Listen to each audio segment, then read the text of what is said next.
불면증은 나이가 들수록 흔히 겪게 되는 문제 중 하나입니다. 많은 나이 든 사람들은 잠을 제대로 자지 못하고 밤중에 자주 깨거나 아예 잠을 이루지 못하는 경험을 합니다. 이러한 불면증은 단순한 피로감을 넘어서 우리의 건강에 심각한 영향을 미칠 수 있습니다. 하지만 다행히도 해결책은 바로 우리 몸 안에 숨겨져 있습니다. 우리는 종종 잠을 잘 자지 못한다고 해서 나이 탓으로 돌리기 쉽습니다. 그러나 사실 불면증은 나이가 들면서 생기는 자연스러운 현상이 아니라 우리가 제대로 된 방법을 사용하지 않아서 생기는 문제일 수 있습니다. 그리고 이 문제를 해결하는 방법은 간단하고 누구나 쉽게 실천할 수 있는 방법들입니다. 이제 68세의 김영수 어르신의 이야기를 들려드리겠습니다. 김영수 어르신은 15년 동안 불면증에 시달려 왔습니다. 밤마다 3시가 되면 잠에서 깨고 다시 잠들지 못한 채 몇 시간씩 뒤척이기 일쑤였습니다. 수면제를 먹어도 효과가 없었고 그로 인해 낮 동안 피곤함이 계속해서 이어졌습니다. 하지만 놀랍게도 김영수 어르신은 단 10초 만에 수면의 질을 완전히 바꿀 수 있는 방법을 발견하게 되었습니다. 바로 이 방법을 통해 그는 이제 밤에 6시간씩 연속으로 깊은 잠을 자고 있습니다. 이 영상에서는 바로 그 비법을 공유하려 합니다. 불면증을 해결할 수 있는 간단하고 실용적인 방법들을 하나씩 소개하고 그 방법들이 어떻게 우리에게 효과를 줄 수 있는지 설명할 것입니다. 불면증을 겪고 있는 여러분도 오늘 밤부터 이 방법들을 실천하며 깊고 건강한 잠을 취할 수 있을 것입니다. 이제 여러분께 가장 중요한 질문을 던지겠습니다. 혹시 여러분은 밤에 자주 깨거나 다시 잠들기 어려운 경험을 해본 적이 있나요? 만약 그렇다면 이 영상은 여러분에게 큰 도움이 될 것입니다. 오늘의 이야기는 여러분의 삶을 바꿀 수 있는 중요한 열쇠가 될 수 있습니다. 이제 그 비밀을 하나씩 풀어가겠습니다. 불면증은 단순히 나이가 들어서 자연스럽게 발생하는 것이 아닙니다.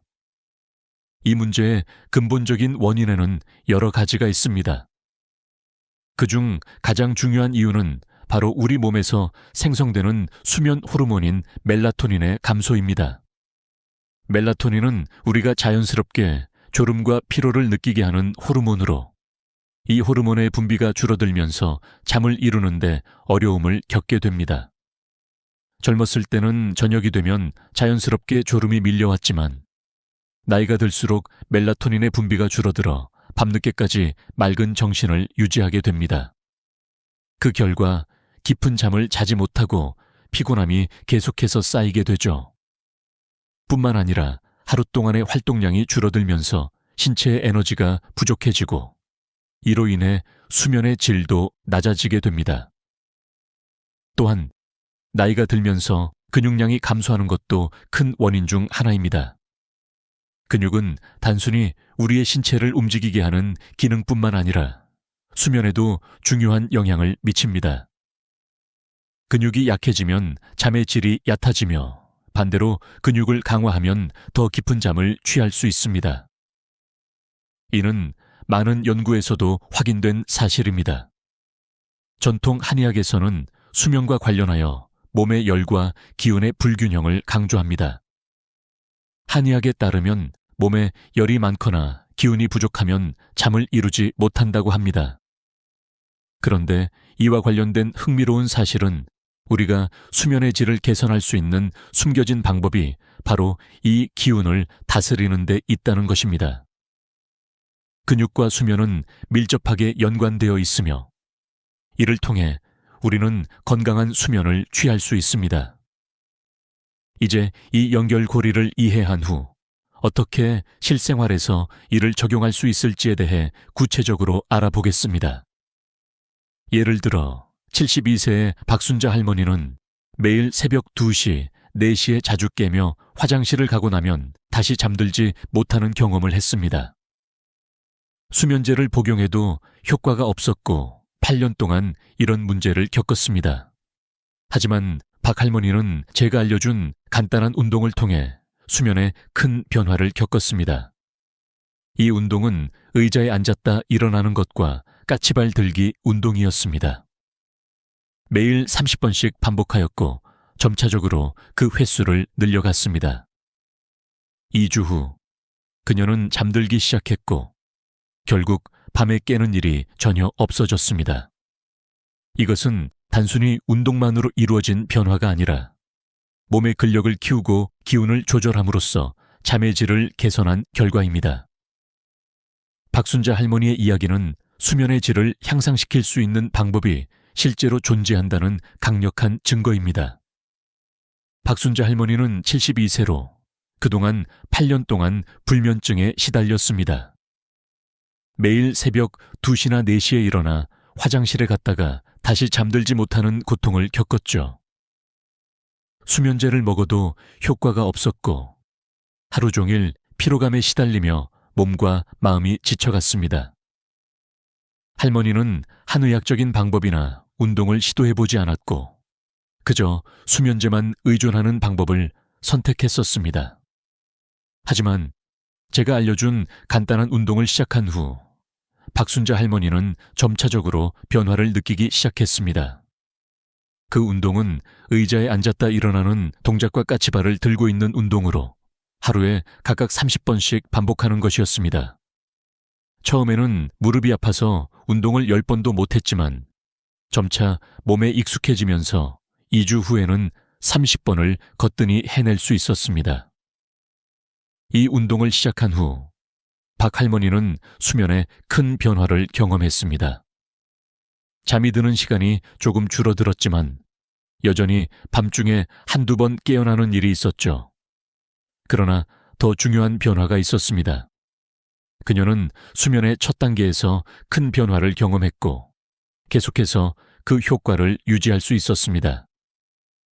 그리고 그 후 이 영상에서 알려드린 폼롤러, 지압법과 수면 스위치 켜는 방법을 추가로 실천하면서 완전히 달라졌습니다. 밤새 한 번도 깨지 않고 깊은 잠을 취하게 된 것입니다. 박순자 할머니의 경험은 단순한 운동이 어떻게 불면증을 극복하는데 중요한 역할을 할 수 있는지를 보여주는 좋은 예입니다. 이 운동들은 단순히 몸을 움직이는 것 외에도 우리 몸에 에너지를 재충전하고 기운을 흐르게 하여 수면의 질을 크게 향상시킬 수 있다는 사실을 입증합니다. 근육을 강화하고 몸의 기운을 돋우는 것만으로도 깊은 잠을 자는데 큰 도움이 된다는 점에서 박 할머니의 사례는 매우 중요한 교훈을 줍니다. 우리는 때때로 불면증을 단순히 나이 탓으로 돌리기 쉽습니다. 하지만 실상은 신체의 변화에 맞춰 적절한 운동과 생활 습관을 개선함으로써 충분히 해결할 수 있는 문제라는 사실을 잊지 말아야 합니다. 박순자 할머니와 같은 사례가 바로 그 증거입니다. 이제 박순자 할머니처럼 운동과 생활 습관을 개선한 후 불면증을 해결한 방법을 더 구체적으로 알아보겠습니다. 어떻게 하면 우리도 이 방법을 일상에 적용할 수 있을지, 그리고 어떤 운동과 습관이 효과적인지 차례대로 살펴보겠습니다. 수면의 질을 향상시키기 위한 방법은 여러 가지가 있으며 그 중에서도 가장 효과적인 방법은 바로 신체 활동을 늘리고 적절한 생활 습관을 유지하는 것입니다. 특히 운동은 수면의 질을 높이는 데 중요한 역할을 합니다. 운동을 통해 신체의 피로를 해소하고 기분을 좋게 만드는 호르몬인 세로토닌과 같은 물질이 분비되어 밤에 깊은 잠을 잘 수 있도록 돕습니다. 1. 아침 햇볕을 쬐는 중요성 수면의 질을 높이기 위해 가장 중요한 것 중 하나는 아침 햇볕을 쬐는 것입니다. 아침 햇볕을 쬐면 세로토닌이라는 호르몬이 생성되며 이 호르몬은 낮 동안 우리를 활기차고 기분 좋게 만듭니다. 또한 세로토닌은 밤에 멜라토닌으로 변환되어 숙면을 취할 수 있도록 돕습니다. 연구에 따르면 아침 햇볕을 30분 이상 쬐는 것이 우리의 생체 리듬을 조절하는 데 매우 효과적입니다. 특히 제70세 이상이 되면 세로토닌 생성 능력이 80%까지 줄어들 수 있기 때문에 더 많은 주의가 필요합니다.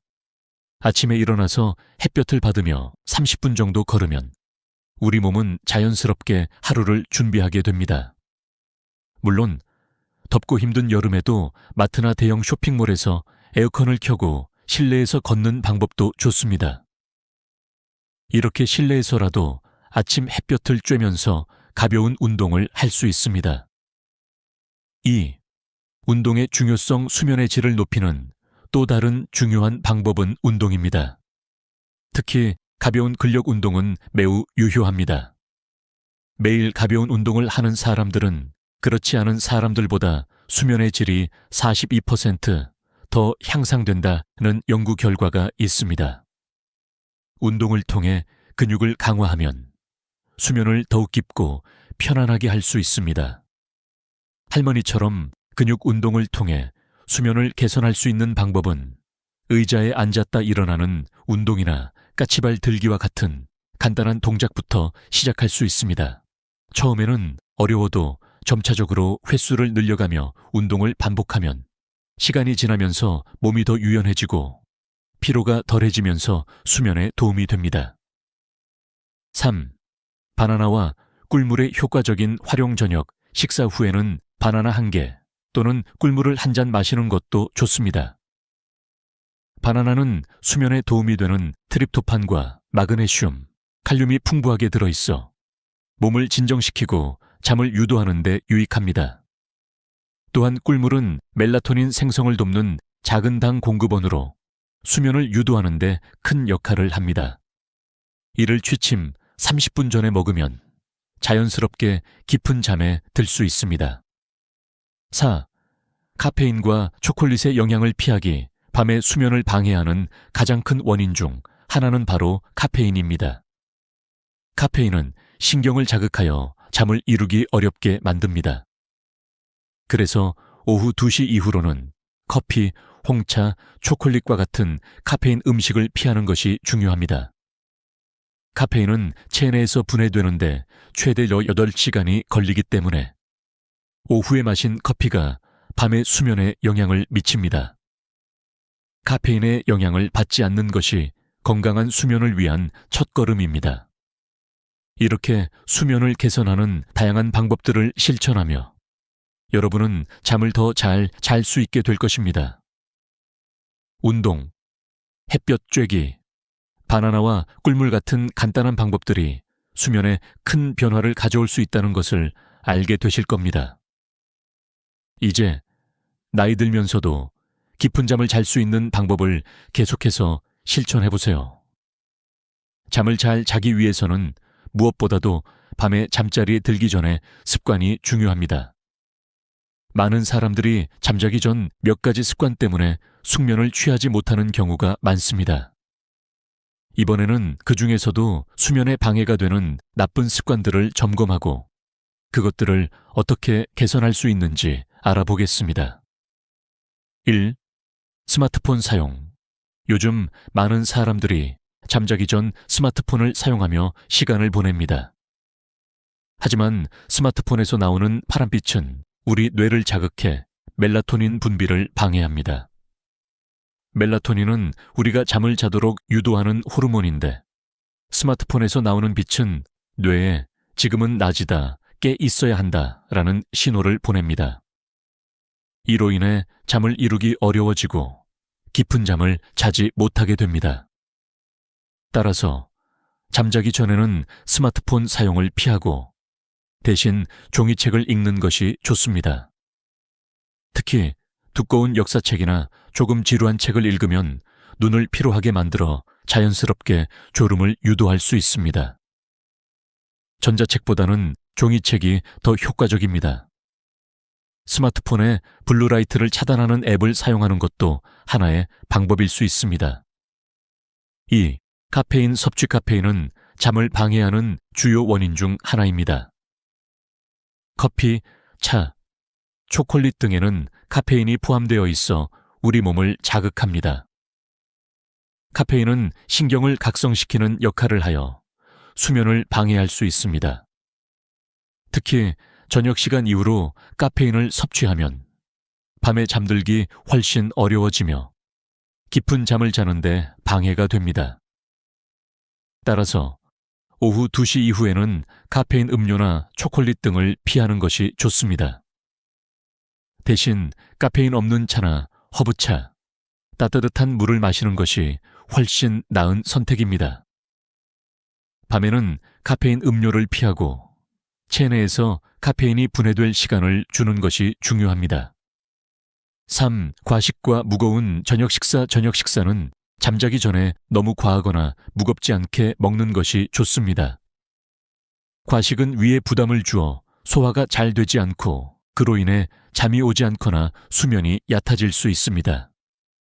특히 기름진 음식이나 자극적인 음식은 위장에 부담을 주고 잠들기 전에 불편함을 유발합니다. 저녁은 가볍고 소화가 잘 되는 음식을 먹는 것이 좋습니다. 상추쌈이나 바나나, 꿀물 등이 수면을 돕는 데 유익합니다. 이런 음식을 섭취하면 위장에 부담이 가지 않으며 잠을 자는 데 필요한 에너지를 적당히 제공할 수 있습니다. 4. 걱정과 스트레스 잠자리에 누워서 하루 동안의 스트레스나 걱정을 생각하는 사람들도 많습니다. 그러나 이런 걱정들은 수면을 방해하는 큰 원인입니다. 뇌는 걱정이 많은 상태에서 편안히 잠을 잘 수 없습니다. 이럴 때는 걱정 노트를 작성하는 것이 도움이 될 수 있습니다. 잠자기 전에 오늘 하루의 걱정거리나 스트레스를 종이에 적어보세요. 그리고 내일 해야 할 일도 간단히 메모해 두면 머릿속에서 그 문제들을 떠나게 해줍니다. 한 연구에 따르면 걱정을 종이에 적으면 뇌가 더 이상 그 문제에 대해 고민하지 않게 되고 그로 인해 편안한 잠을 잘 수 있다는 것이 입증되었습니다. 5. 과도한 수면제 사용, 수면제를 사용해서 잠을 자는 경우가 많습니다. 하지만 수면제는 일시적인 해결책일 뿐 장기적으로는 수면 패턴을 더 악화시킬 수 있습니다. 수면제는 우리 뇌를 일시적으로 억제시켜 잠을 자게 하지만 깊은 수면을 유도하는 데는 한계가 있습니다. 또한 수면제를 자주 사용하면 의존성이 생기고 그 효과가 점차적으로 감소하게 됩니다. 따라서 수면제 대신 자연적인 방법으로 잠을 잘 수 있는 방법을 찾아야 합니다. 운동, 햇볕 쬐기, 좋은 식습관, 그리고 마음을 편안하게 만드는 방법들이 훨씬 효과적이고 지속 가능한 방법입니다.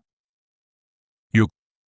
취침 전에 운동 피하기. 취침 직전에 격렬한 운동을 하는 것은 잠을 방해할 수 있습니다. 운동은 몸에 에너지를 공급하고 뇌와 신체의 활동을 촉진하기 때문에 잠자기 전에 격렬한 운동을 하면 오히려 잠을 자는데 어려움을 겪을 수 있습니다. 운동은 잠자기 3시간 전까지 마무리하는 것이 이상적입니다. 간단한 스트레칭이나 가벼운 운동은 잠을 도울 수 있지만 격렬한 운동은 피하는 것이 좋습니다. 이처럼 잠자기 전에 나쁜 습관을 개선하는 것만으로도 훨씬 더 나은 수면을 취할 수 있습니다. 스마트폰 사용을 줄이고 카페인 섭취를 피하며 가벼운 저녁 식사를 하는 등의 작은 변화가 여러분의 수면 질을 크게 향상시킬 것입니다. 그리고 마지막으로 걱정 노트를 작성하고 마음을 편안하게 하는 방법들을 실천해 보세요. 이렇게 수면을 방해하는 나쁜 습관을 개선하면서 우리는 더 깊고 편안한 잠을 취할 수 있게 됩니다. 불면증의 또 다른 큰 원인은 바로 정신적인 스트레스와 불안입니다. 많은 사람들이 밤에 잠자리에 누운 후 하루 동안 쌓였던 걱정이나 스트레스를 생각하며 잠을 이루지 못합니다. 이런 심리적인 요인은 신체적 요인만큼이나 수면에 큰 영향을 미칩니다. 이로 인해 우리는 자주 불안한 마음을 안고 잠을 청하게 되죠. 그럼 이 불안과 스트레스를 어떻게 해결할 수 있을까요? 1. 라벤더 향기의 힘. 라벤더는 오래전부터 불안과 스트레스를 줄여주는 효과가 있다고 알려져 있습니다. 라벤더 향기는 뇌의 긴장센터를 직접 진정시키는 효과가 있어 우리가 보다 쉽게 마음을 가라앉히고 잠을 자도록 돕습니다. 라벤더 에센셜 오일을 베개 끝에 한 방울 떨어뜨린 후 깊게 3번 숨을 들이마시며 향을 맡아보세요. 이 단순한 방법이 뇌에 이제 편안히 쉴 시간이야 라고 신호를 보내며 깊은 잠에 빠져들게 만듭니다. 이 방법은 과학적으로도 입증되었습니다. 라벤더 향기가 스트레스를 완화하고 긴장을 풀어주는데 도움을 준다는 연구 결과가 많습니다. 실제로 79세의 이영수 할머니는 평생 불면증에 시달려 왔습니다. 약을 먹어도 잠이 들지 않았고 TV를 켜놓고 겨우 졸았죠. 그러나 라벤더 오일을 사용하기 시작한 후 놀랍게도 TV 없이도 잘 자게 되었습니다. 할머니는 라벤더 향기가 몸에 따뜻한 기운을 돌게 하며 자연스럽게 잠이 들 수 있다고 말했습니다. 이처럼 라벤더 향기를 활용한 간단한 이완 기법은 우리가 불면증을 해결하는 데 큰 도움이 됩니다. 복잡한 치료법 없이도 자연적인 방법으로 스트레스를 해소하고 깊은 잠을 유도할 수 있습니다. 우초, 걱정 노트 작성법. 불면증을 유발하는 가장 큰 원인 중 하나는 바로 지나치게 걱정하는 마음입니다. 우리는 종종 잠자리에 누운 후 하루 동안의 걱정과 스트레스를 떠올리며 불안해하곤 합니다. 이는 뇌를 자극하여 숙면을 방해하게 만듭니다. 그럴 때는 걱정 노트를 작성하는 것이 유용합니다. 걱정 노트란 잠자기 전 자신이 걱정하는 사항들을 종이에 적어보는 것입니다. 그리고 그 옆에 내일 할 일을 간단히 메모해 두세요. 이 방법은 매우 간단하지만 효과적입니다.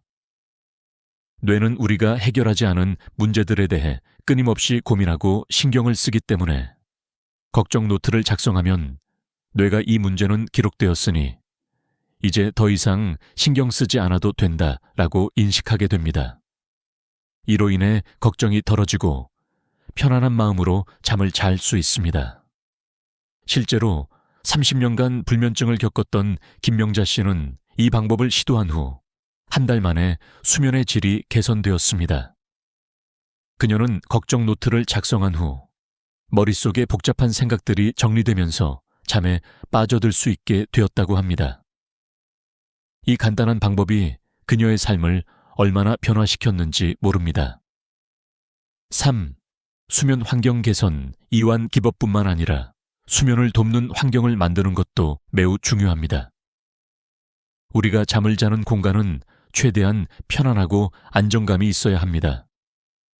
어두운 방에서 조용한 환경에서 잠을 자는 것이 가장 이상적입니다.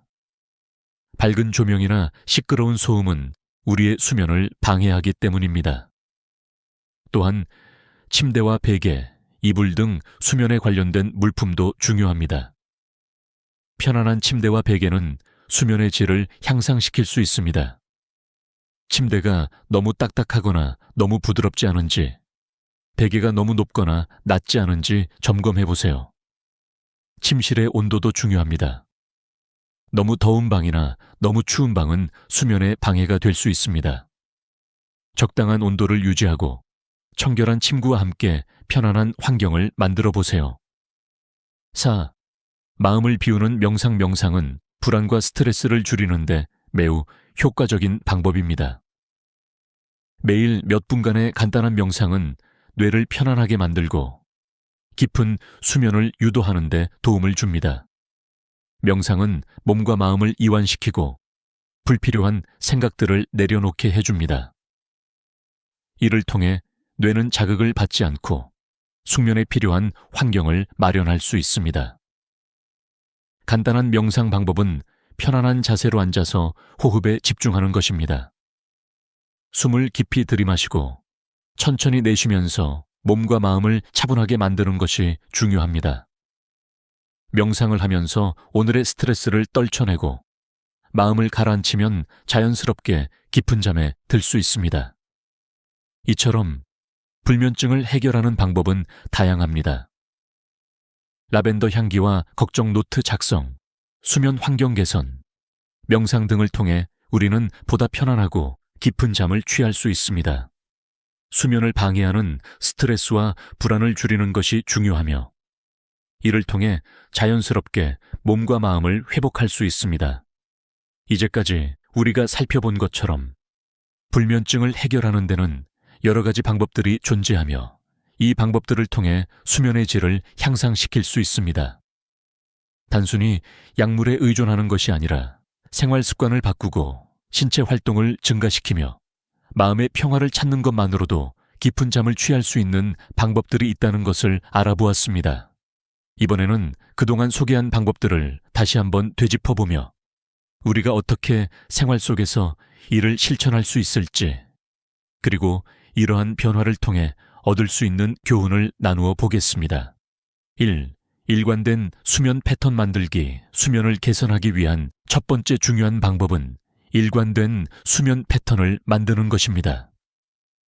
매일 같은 시간에 일어나고 같은 시간에 자는 것이 가장 기본적인 원칙입니다. 아침 햇볕을 30분 이상 쬐고 하루를 시작하는 것부터가 중요합니다.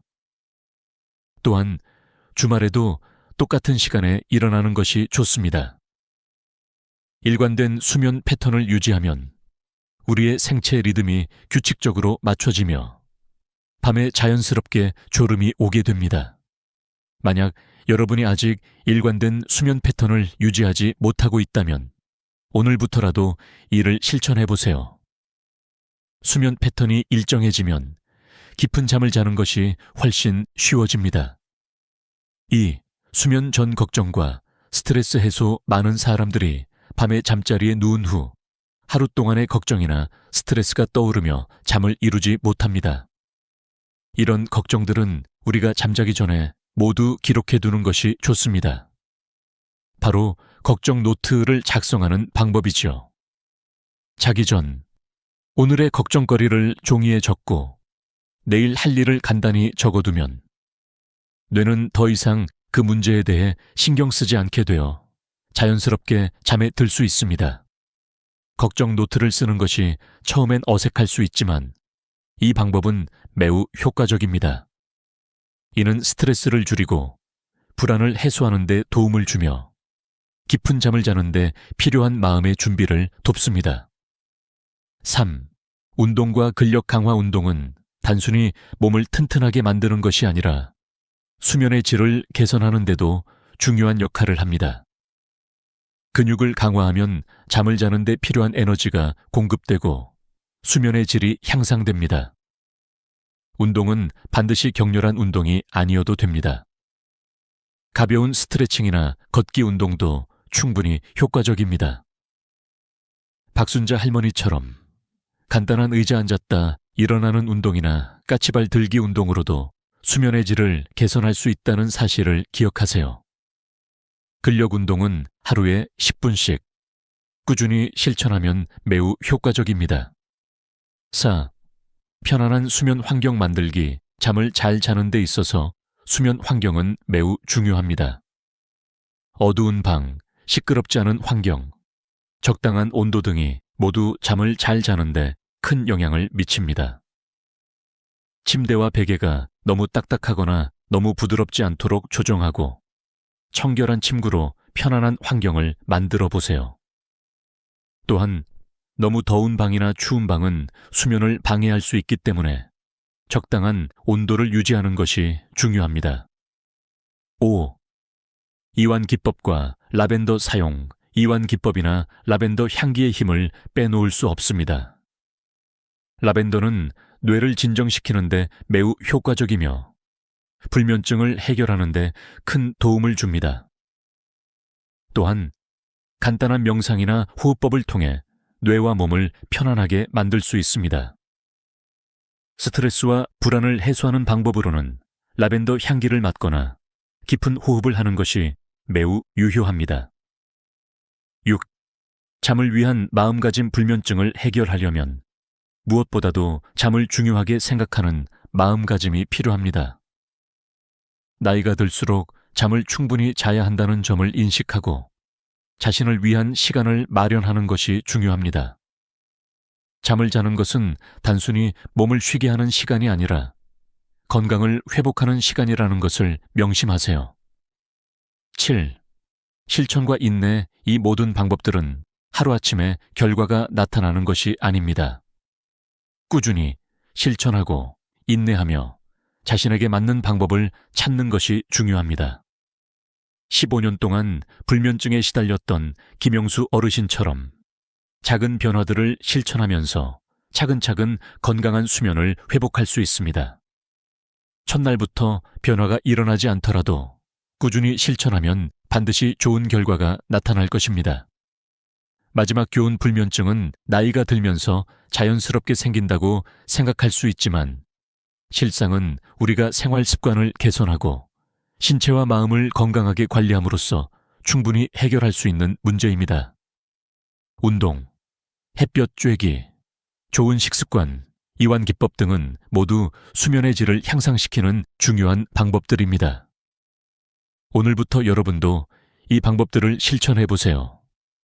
잠을 잘 자는 것만으로도 삶의 질이 크게 향상될 수 있습니다. 15년간 불면증을 겪었던 김영수 어르신도 이제는 깊은 잠을 자고 있습니다. 여러분도 변화할 수 있습니다. 건강한 수면으로 활기찬 삶을 되찾으세요. 구독 버튼을 눌러주세요. 그리고 다음 영상에서 또 다른 유익한 건강 정보를 공유할 예정이니 절대 놓치지 마세요. 오늘도 함께 해주셔서 감사합니다. 여러분, 오늘은 정말 놀라운 이야기를 들려드려야 합니다. 이 영상이 끝까지 여러분에게 중요한 의미를 전달할 수 있다면 여러분의 건강에 대한 생각이 완전히 달라질 수 있습니다. 평소 여러분의 냉장고에서 자주 볼 수 있는 그 흔한 양파, 여러분은 과연 양파가 가지는 힘을 알고 계셨나요? 양파는 우리가 매일 먹는 평범한 식재료 중 하나입니다. 거의 모든 집에서 자주 사용되는 양파는 조리하기 쉽고 다양한 요리에 사용됩니다.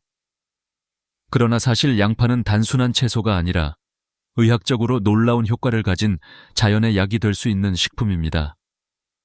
놀라운 사실은 우리가 그동안 양파를 먹으면서도 제대로 그 효능을 활용하지 못하고 있었다는 점입니다. 오늘 이 영상을 통해 양파에 숨겨진 충격적인 비밀을 공개하겠습니다. 여러분이 평생 동안 매일 먹어왔던 양파가 그저 일반적인 채소가 아니라 우리 몸에 엄청난 영향을 미치는 신비한 성분을 가지고 있다는 사실을 알고 계셨나요? 그렇다면 양파를 먹는 방식이나 시간, 심지어 그 부분을 어떻게 먹느냐에 따라 양파의 효능은 완전히 달라질 수 있습니다. 자, 상상해보세요. 여러분이 수십 년 동안 매일 먹고 있던 양파가 사실은 잘못된 방식으로 섭취되고 있었다면 어떨까요? 매일 양파를 먹고 있으면서도 실제로 그 효능을 전혀 느끼지 못하고 있었다면?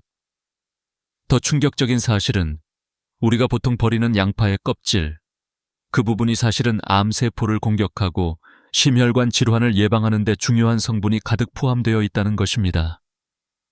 여러분, 믿기 어렵죠? 그렇다면 이 영상을 끝까지 시청하고 그 비밀을 직접 확인해 보세요. 양파는 사람들에게 여러 가지 질병을 예방하는 데 도움을 줄 수 있는 특수한 성분들이 많이 포함되어 있습니다. 많은 연구들에 따르면 양패는 강력한 항산화 물질인 퀘르세틴과 알리신이 포함되어 있어 암세포의 성장을 억제하고 혈압을 낮추는 데 큰 도움을 줄 수 있습니다. 그러나 그럼에도 불구하고 여러분이 그동안 양파의 진정한 효능을 경험하지 못한 이유는 바로 그것을 잘못된 방식으로 섭취했기 때문입니다. 과연 우리는 양파를 어떻게 먹어야 그 효능을 극대화할 수 있을까요? 다시 말해, 여러분이 양파를 어떻게 자르고 어떻게 조리하느냐에 따라 그 효능이 극과 극으로 달라질 수 있습니다. 예를 들어, 양파를 자른 후 즉시 요리에 사용하면 대부분의 효능이 사라지고 단 몇 분만 양파를 공기 중에 노출시키면 그 효능은 하늘과 땅만큼 차이가 날 수 있다는 것입니다. 이는 일본 도쿄 대학 연구팀의 발견으로 자른 양파를 몇 분 이상 공기 중에 노출시키는 것만으로도 알리신 성분이 활성화되며 암세포와 싸우는 능력이 극대화된다는 사실이 밝혀졌습니다. 그런데 우리가 평소에 하는 방식으로는 이러한 효능을 제대로 누릴 수 없었다는 사실, 믿기 어려우시죠? 하지만 우리가 실수한 또 하나의 중요한 부분은 바로 양파의 껍질입니다. 대부분의 사람들이 양파를 깔 때 껍질을 버리고 그 속을 사용하지만 실제로 그 껍질에는 알맹이보다 훨씬 더 많은 케르세틴이라는 성분이 포함되어 있습니다. 케르세틴은 한겸증, 항산화 작용을 하며 심혈관 질환을 예방하고 뇌 건강에 매우 중요한 역할을 합니다. 그런데 그 소중한 양파 껍질을 우리는 매일 버리고 있었습니다. 어떻게 보면 우리가 버리는 그 부분이 바로 우리 몸을 지킬 수 있는 금광이었던 셈입니다. 이렇게 중요한 성분을 버리고 있었다면 여러분은 그동안 얼마나 많은 건강 기회를 놓쳤는지 상상할 수 있을까요? 실제로 미국의 코넬 대학교 연구팀은 양파 껍질에 대한 연구를 진행하면서 껍질을 활용한 추출물이 암세포의 성장 억제에 뛰어난 효과를 보였다는 결과를 발표한 바 있습니다. 또한 영국 옥스포드 대학에서도 양파 껍질 추출물이 알츠하이머 환자의 기억력 개선에 도움을 준다는 연구 결과를 발표했습니다. 이를 통해 우리는 양파 껍질의 놀라운 효능을 발견하게 되었습니다. 하지만 의사들은 왜 이를 알려주지 않을까요? 이는 제약회사들이 이 정보를 공개하지 않으려는 이유 때문일지도 모릅니다. 그럼에도 불구하고 양파를 제대로 활용하면 수천 명의 사람들에게 건강 기적을 선사할 수 있습니다. 실제로 많은 시니어분들이 양파를 특별한 방법으로 섭취하고 건강을 되찾았다는 사례가 끊이지 않고 있습니다. 여러분도 그중 한 명이 될 수 있습니다. 이 영상에서는 그 방법을 상세히 알려드리겠습니다. 하지만 이 내용을 처음 들었을 때 여러분이 조금 의심스러워할 수 있습니다. 그러나 이건 단순히 전설이나 미신이 아닙니다. 연구 결과와 실제 사례들이 그 진실을 뒷받침하고 있습니다. 그래서 지금부터 여러분이 알고 있던 양파의 모든 상식을 깨고 이 충격적인 비밀을 직접 알아보세요. 이 비밀을 아는 것만으로도 여러분의 건강에 대한 태도가 완전히 달라질 것입니다. 그리고 이 영상을 통해 알려드리는 정보를 잘 활용하면 양파가 단순한 채소가 아니라 여러분의 생명과 건강을 지키는 중요한 자원이 될 수 있음을 깨닫게 될 것입니다. 여러분, 이제 양파가 여러분의 건강을 어떻게 지킬 수 있는지, 그리고 그 비밀을 어떻게 풀어낼 수 있는지 이 영상에서 모두 알려드리겠습니다. 지금부터 시작합니다. 믿고 따라와 주세요. 이제 양파의 비밀을 밝혀본 후 실제로 그것이 어떻게 사람들의 건강을 회복시키는지에 대한 실질적인 이야기를 들려드리겠습니다. 바로 대구 수성구에 사시는 강영호 할아버지의 이야기입니다.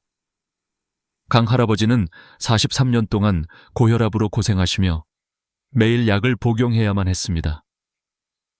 병원에서는 평생 약을 먹어야 한다는 무서운 경고를 받으셨고 언제 뇌출혈이 올지 모른다는 위협에 시달리셨습니다. 그로 인해 매일 아침 눈을 뜨면 가슴이 두근거리고 어지러워서 일어나기 힘든 상황이었죠. 그런데 바로 그 무렵 손녀가 외국에서 알게 된 양파의 비밀을 할아버지에게 전해주었고 강 할아버지는 반신반의하면서도 그 방법을 시도하기로 결심하셨습니다. 할아버지가 매일 양파를 특별한 방법으로 섭취하기 시작한 것은 바로 그때였습니다. 그런데 믿기 어려운 일이 일어났습니다. 단 한 달 만에 강 할아버지의 혈압은 정상으로 돌아왔고 수십 년간 고생하던 만성 관절염까지 사라졌습니다. 그 일이 일어난 후 담당 의사인 김진우 박사는 이 사례를 의학적으로 설명할 수 없다고 놀라움을 감추지 못했습니다.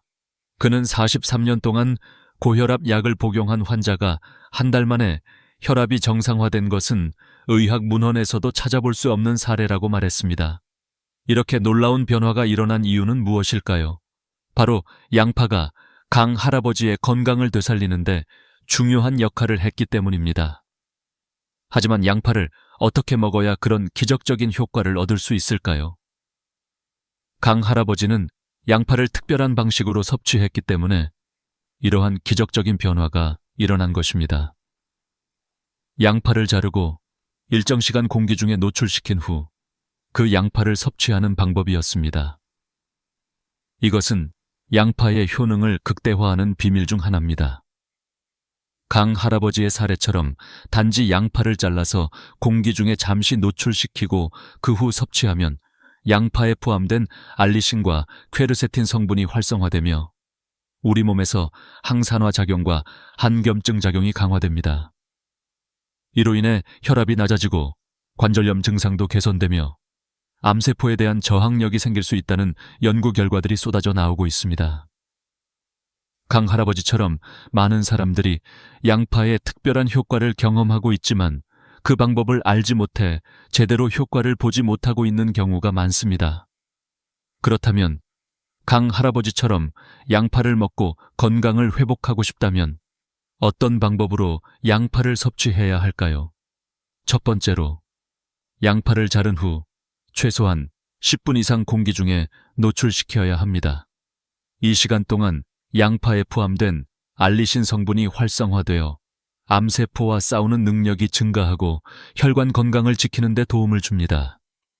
또한 양파를 너무 빨리 조리하지 말고 천천히 볶거나 조리하는 것이 중요합니다. 이렇게 하면 양파 속의 항산화 성분이 완전히 활성화되어 체내 흡수율이 높아집니다. 강 할아버지의 경험은 단순한 우연이 아니었습니다. 많은 연구에서 양파가 혈압 조절, 관절염 완화, 심혈관 질환 예방 등 여러 가지 건강 문제에 효과적이라는 결과가 나오고 있습니다. 양파는 우리가 쉽게 구할 수 있는 자연의 약이지만 제대로 된 방법으로 섭취하지 않으면 그 효능을 제대로 누릴 수 없다는 사실을 기억해야 합니다. 강 할아버지처럼 건강을 되찾고 싶은 분들은 이제부터 양파를 더 잘 활용해 보세요. 여러분의 혈압을 조절하고 관절염을 완화하며 심혈관 건강을 지킬 수 있는 기회를 놓치지 마세요. 이 비밀을 알게 되면 여러분도 강 할아버지처럼 건강한 삶을 되찾을 수 있을 것입니다. 이제 양파가 가진 놀라운 효과를 뒷받침할 연구들에 대해 더 알아보겠습니다. 우리는 양파를 일상적으로 먹으면서 그 효능을 실감하지 못하는 경우가 많습니다. 하지만 최근의 과학적 연구들은 양파가 건강에 미치는 영향에 대해 전혀 다른 관점을 제공합니다. 특히 양파가 가지고 있는 중요한 성분인 알리신과 퀘르세틴은 실제로 우리 몸에 아주 큰 도움을 줄 수 있습니다. 그렇다면 왜 우리가 그동안 양파의 진정한 능력을 모르고 있었을까요? 가장 중요한 연구 중 하나는 일본 도쿄 대학 식품연구소에서 진행한 연구입니다. 이 연구에서 나온 가장 중요한 발견은 양파를 자르고 일정 시간 공기 중에 노출시킬 때 알리신이라는 성분이 활성화되어 그 효능이 극대화된다는 것이었습니다. 알리신은 항산화 효과가 뛰어나며 암세포를 공격하고 혈관을 확장시켜 혈압을 낮추는 데 도움을 줍니다. 연구팀은 자른 직후 바로 양파를 요리에 사용하는 것과 일정 시간 동안 공기 중에 노출시킨 후 사용하는 것의 효능 차이가 크다는 사실을 밝혀냈습니다. 이 간단한 사실만으로도 우리는 양파의 효능을 제대로 활용하지 못하고 있었던 것입니다. 또한 미국 코넬 대학교의 연구에 따르면 양파 껍질에는 케르세틴이라는 성분이 알맹이보다 더 많이 들어 있습니다.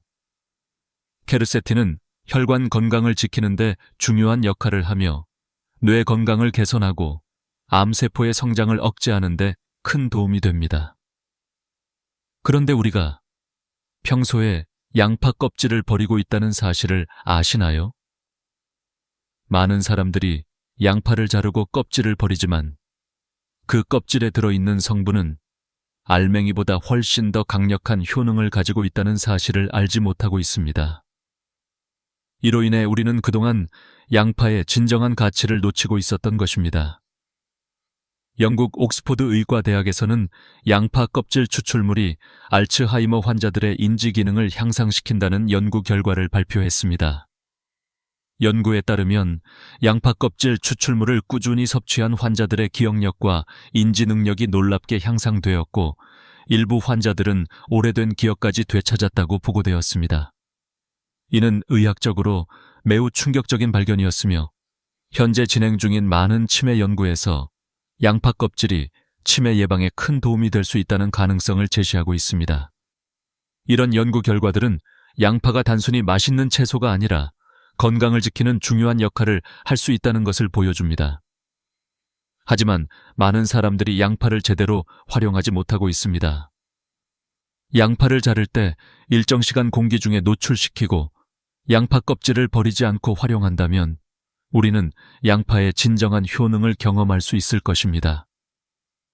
양파가 건강에 미치는 놀라운 효과는 단순히 과학적인 연구 결과에 그치지 않습니다. 실제로 많은 사람들의 경험담이 이를 뒷받침하고 있습니다. 특히 혈압이 높거나 관절염을 앓고 있는 사람들에게 양파는 큰 도움을 줄 수 있습니다. 양파를 꾸준히 섭취하면 우리가 매일 복용하는 약물의 양을 줄이거나 약을 끊을 수 있는 기회도 열리게 됩니다. 따라서 이제 우리는 양파를 단순히 음식 재료로만 보지 말고 그것이 가진 건강적인 혜택을 제대로 활용해야 합니다. 양파의 진정한 효과를 체험하고 그것이 우리 몸에 미치는 긍정적인 영향을 경험해 보세요. 양파는 우리가 매일 먹을 수 있는 자연의 약이며 이를 제대로 활용하는 것만으로도 건강을 지키고 더 나은 삶을 살 수 있습니다. 양파를 어떻게 섭취해야 가장 효과적으로 건강을 개선할 수 있을까요? 이 질문에 대한 답은 단순하지 않지만 몇 가지 간단한 방법으로 양파의 효능을 극대화할 수 있습니다. 양파를 제대로 섭취하는 방법은 단순히 양파를 자르고 바로 요리에 사용하는 것 이상의 중요한 과정이 필요합니다. 오늘은 양파를 최대한 활용할 수 있는 방법들을 알려드리겠습니다. 1. 양파 자른 후 기다리기. 알리신 성분의 활성화. 가장 중요한 첫 번째 팁은 양파를 자른 후 최소 10분 이상 공기 중에 두는 것입니다. 연구에 따르면 양파를 자르고 즉시 요리에 사용하면 그 안에 포함된 알리신 성분이 충분히 활성화되지 않습니다. 알리신은 양파에서 나온 강력한 항산화 성분으로 혈압을 낮추고 심혈관 건강을 개선하며 암세포를 공격하는 역할을 합니다. 하지만 이 성분은 양파를 자르고 몇 분간 공기 중에 노출시킬 때만 활성화되기 시작합니다. 그만큼 양파를 자르고 나서 잠시 기다리는 시간이 필요합니다. 이 방법을 통해 양파가 가진 강력한 건강 효과를 완전히 누릴 수 있습니다. 예를 들어 양파를 자른 후 10분 정도 기다린 뒤 요리에 넣으면 그 효능을 제대로 얻을 수 있으며 혈압 조절 및 면역력 강화에 도움을 줄 수 있습니다. 이는 단지 식물의 특성에 따라 활성화되는 자연적인 과정이므로 이 간단한 팁만 따라하면 양파의 효과를 극대화할 수 있습니다. 2. 양파 껍질 활용하기. 버리지 말고 재활용. 많은 사람들이 양파 껍질을 버리곤 합니다. 하지만 연구 결과에 따르면 양파 껍질에는 알맹이보다 더 많은 케르세틴이 들어 있습니다. 케르세틴은 항산화 작용과 항염증 효과가 뛰어나며 심혈관 질환을 예방하고 뇌 건강을 개선하는 데 중요한 역할을 합니다. 그렇다면 양파 껍질을 버리는 대신 어떻게 활용할 수 있을까요? 양파 껍질을 잘 세척한 후 국물이나 차로 만들어 섭취할 수 있습니다. 양파 껍질을 물에 넣고 끓이면 껍질에 포함된 영양소가 물에 우러나면서 건강에 많은 이점을 제공합니다. 양파 껍질 차를 마시는 것도 좋은 방법이며 이 방법은 쉽게 양파의 건강 효과를 얻을 수 있는 자연적인 방식입니다. 또한 양파 껍질을 국물에 넣어 끓여낸 후 그것을 식사와 함께 섭취하면 양파 알맹이보다 더 많은 영양소를 섭취할 수 있습니다. 3. 양파를 천천히 볶거나 조리하기. 양파를 볶을 때 너무 급하게 고온에서 조리하면 양파의 영양소가 파괴될 수 있습니다. 대신 중약불에서 천천히 볶아야 양파의 효능이 최대화됩니다. 양파를 천천히 카라멜라이징하면서 볶으면 양파 속에 포함된 퀘르세틴과 다른 항산화 성분이 더 많이 활성화됩니다. 빠르게 볶으면 양파가 가진 영양소를 놓칠 수 있으므로 양파를 조리할 때는 서두르지 말고 천천히 요리하는 것이 중요합니다. 이 방식으로 양파를 요리하면 항산화 효과가 증대되며 소화도 잘 되므로 위장 건강에도 좋습니다. 양파를 천천히 볶아내면 그 자체로 자연의 약이 되어 우리의 건강을 지킬 수 있습니다. 또한 이렇게 볶은 양파는 단맛이 더해져 요리의 풍미를 더욱 향상시켜 주므로 건강뿐만 아니라 맛도 즐길 수 있습니다. 4. 양파와 다른 건강한 재료.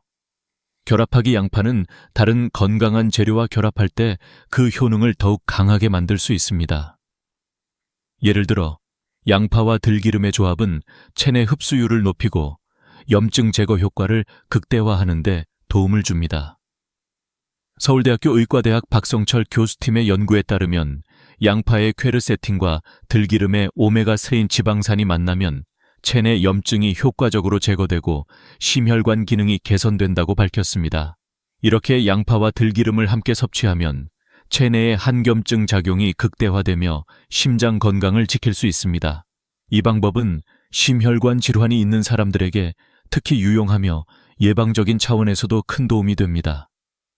또한 양파와 들기름을 함께 섭취하면 체내 흡수율이 증가하여 두 가지 성분의 효능을 더욱 잘 활용할 수 있습니다. 5. 양파와 함께 먹지 말아야 할 음식들. 양파는 건강에 매우 좋지만 함께 먹으면 오히려 해로운 음식들이 존재합니다. 예를 들어 양파를 튀긴 음식과 함께 섭취하면 아크릴아마이드라는 독성 물질이 생성될 수 있습니다. 이 독성 물질은 우리 몸의 염증을 증가시키고 알츠하이머나 치매의 위험을 높일 수 있다는 연구 결과가 있습니다. 따라서 양파와 함께 튀긴 음식을 피하는 것이 좋습니다. 또한 양파를 과다하게 섭취하면 특히 신장 기능이 약한 사람들에게는 해로울 수 있습니다. 양파에 포함된 성분이 신장에 부담을 줄 수 있기 때문에 신장이 약한 사람은 양파를 적당히 섭취해야 합니다. 또한 양파와 꿀을 함께 먹으면 시력을 저하시킬 수 있다는 연구도 있습니다. 양파와 꿀의 성분이 결합되면 눈의 망막에 독성 물질을 생성할 수 있어 장기적으로 황반 변성을 초래할 수 있습니다. 따라서 양파를 꿀과 함께 섭취하는 것을 피하는 것이 좋습니다. 양파를 올바르게 먹으면 그 효능을 극대화할 수 있으며 건강을 지키는 중요한 무기가 될 수 있습니다. 그러나 양파와 함께 먹으면 안 되는 음식들을 알아두고 섭취 시 주의사항을 지키는 것이 중요합니다. 양파는 매우 건강에 좋은 식품이지만 올바르게 섭취하지 않으면 부작용을 초래할 수 있습니다. 특히 약물과 함께 섭취하거나 특정 음식을 함께 먹을 때 양파는 의외로 위험할 수 있습니다. 양파를 먹으면서 발생할 수 있는 위험한 상호작용과 그에 대한 주의사항을 알아보겠습니다. 1. 혈액 희석제와의 상호작용. 양파는 혈액을 희석시키는 성분을 포함하고 있습니다. 따라서 와파린이나 아스피린과 같은 혈액 희석제를 복용하는 사람들은 양파를 과다 섭취하면 출혈 위험이 커질 수 있습니다. 양파의 주요 성분 중 하나인 알리신은 혈액 응고를 방지하는 역할을 하여 이미 혈액을 희석시키는 약물을 복용 중인 사람들에게는 그 효과를 극대화시켜 출혈을 일으킬 수 있습니다. 실제 사례로 한 환자는 양파즙을 과다 섭취한 뒤 심각한 출혈을 겪었고 응급수술을 받게 되었습니다. 이 환자는 와파린을 복용 중이었으며 양파가 혈액 응고를 더욱 억제하면서 출혈이 발생한 것입니다. 따라서 혈액 희석제를 복용 중인 분들은 양파 섭취를 조절해야 하며 의사와 상담 후 안전한 섭취 방법을 결정하는 것이 중요합니다. 2. 당뇨병 약물과의 상호작용 양파는 혈당을 낮추는 효과가 있습니다. 이는 당뇨병 환자에게 유익할 수 있지만 당뇨병 약물과 함께 복용하면 혈당이 지나치게 낮아질 위험이 있습니다. 양파의 성분은 혈당을 낮추는 역할을 하여 이미 당뇨병 치료제를 복용하는 사람들의 혈당을 과도하게 떨어뜨릴 수 있습니다. 예를 들어 한 당뇨병 환자는 양파를 과다 섭취한 후 혈당이 지나치게 낮아져 기절할 뻔한 위험에 처한 사례가 있었습니다. 당뇨병 환자는 양파와 약물의 상호작용에 주의해야 하며 특히 혈당을 자주 체크하고 양파의 섭취량을 조절하는 것이 중요합니다. 3. 위장 질환이 있는 사람들. 양파는 위를 자극할 수 있는 성분을 포함하고 있어 위장 질환이 있는 사람들에게 불편함을 줄 수 있습니다. 특히 위염, 위장염 혹은 GERD, 역류성 식도염 증상이 있는 사람들은 양파를 먹었을 때 속쓰림이나 속이 더부룩한 느낌을 경험할 수 있습니다. 양파는 위산 분비를 촉진시켜 위장을 자극할 수 있기 때문에 이런 질환을 가진 사람들은 양파를 생으로 먹지 않는 것이 좋습니다. 위염이 있는 사람은 양파를 생으로 먹는 것보다는 부드럽게 조리하여 먹는 것이 더 안전합니다.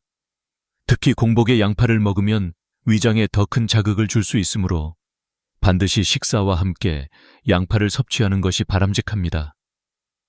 4.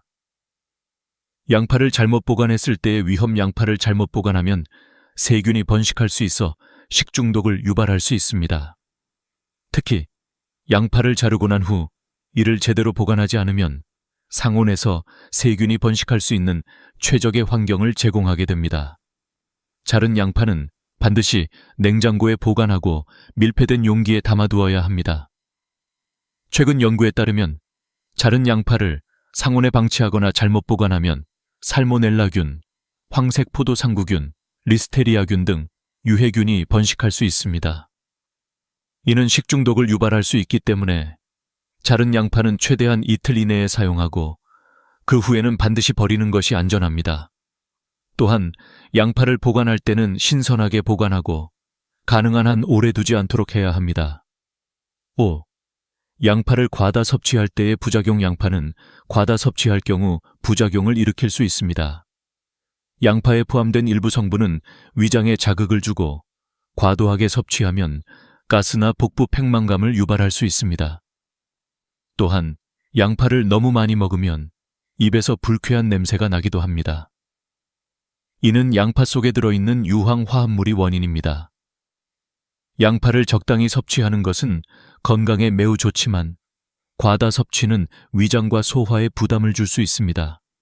따라서 양파를 섭취할 때는 적당량을 지키는 것이 중요하며 특히 민감한 위장을 가진 사람들은 양파의 섭취를 조절해야 합니다.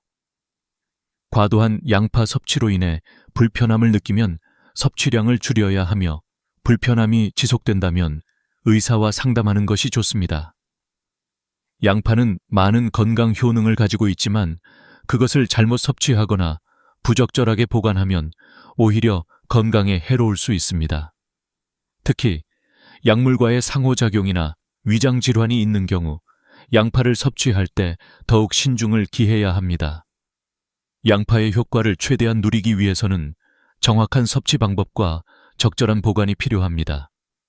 양파를 건강하게 섭취하면 많은 이점을 얻을 수 있지만 섭취 시 주의사항을 잘 지키는 것이 가장 중요합니다. 양파가 우리의 건강을 개선하는 데 얼마나 중요한 역할을 할 수 있는지에 대해 알아봤습니다. 이제 양파를 올바르게 섭취하여 실제로 건강을 회복한 사람들의 이야기를 나누고 그로부터 얻을 수 있는 교훈에 대해 이야기해 보겠습니다. 이 이야기들은 양파가 가진 놀라운 효능을 실생활에서 어떻게 적용할 수 있는지를 보여줍니다. 실제 경험을 통해 우리는 더 큰 믿음을 가질 수 있습니다. 실도스니기 디디 오쇼테 끝나일. 강영호 할아버지의 이야기. 강영호 할아버지는 43년 동안 고혈압과 만성 관절염으로 고생하셨습니다. 매일 약을 복용해야 했고 병원에서는 평생 약을 끊을 수 없다는 경고를 받았습니다. 그런데 어느 날 외국에 유학 중인 손녀가 양파의 놀라운 효능에 대한 연구를 보고 할아버지께 알려드렸습니다. 강 할아버지는 반신반의하면서도 양파를 특별한 방법으로 매일 섭취하기 시작했습니다. 그 결과 단 한 달 만에 혈압이 정상으로 돌아왔고 수십 년간 고생하던 관절염도 완전히 사라졌습니다. 이 이야기는 의사들도 설명할 수 없는 기적적인 회복을 보여주며 양파가 가진 효능을 제대로 활용할 경우 우리의 건강에 얼마나 큰 영향을 미칠 수 있는지 알려줍니다. 2. 박영자 할머니의 사례. 박영자 할머니는 15년 동안 당뇨와 고혈압으로 약을 복용해왔습니다. 혈당은 항상 위험한 수준을 넘었고 의사들은 언제 쓰러질지 모른다고 경고했습니다. 그런데 어느 날 할머니의 손자가 해외에서 양파의 효능에 관한 연구를 발견하고 할머니께 알려드리며 특별한 방법으로 양파를 섭취하게 했습니다. 처음에는 반신반의했지만 할머니는 손자를 위해 양파를 섭취하기 시작했습니다. 몇 주 후 혈당이 정상 범위로 내려갔고 혈압도 안정되었습니다. 이 경험은 의료계에서도 믿기 어려운 기적적인 회복 사례로 여겨졌습니다.